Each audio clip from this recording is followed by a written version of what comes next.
পুরুষ মানুষ নাকি অনেকটা খেজুর গাছের মতো। বিস্তারিত এই আপুর কথাগুলো শুনুন।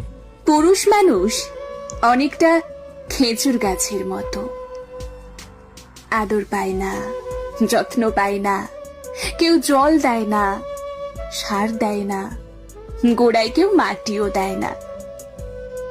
নিজের পায়ের তলার মাটি নিজেই শক্ত করে অযত্নে অবহেলায় বেড়ে ওঠে।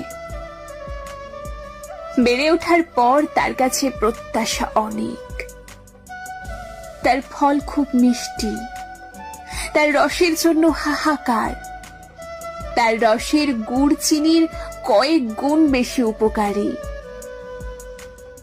রসের জন্য তাকে বছরের পর বছর ক্ষতবিক্ষত করা হয়, যত দিন বেঁচে থাকে তাকে কাটা হয়, তার রস এক ফোঁটা করে নিংড়ে নেওয়া হয়।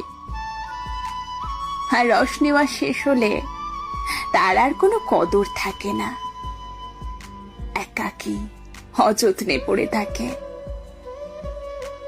জীবন শেষ করার পর জ্বালানি কাঠ হিসেবে তাকে কাজে লাগানো হয়, মাছ ধরার ফাঁদ হিসেবেও সে অনবদ্য।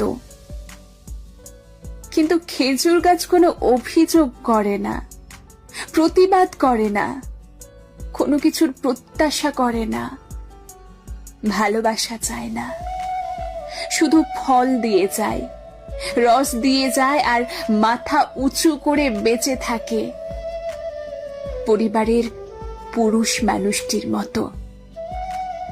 কি মিলছে তো? আপনার পরিবারের পুরুষ মানুষটিও ঠিক এই রকম,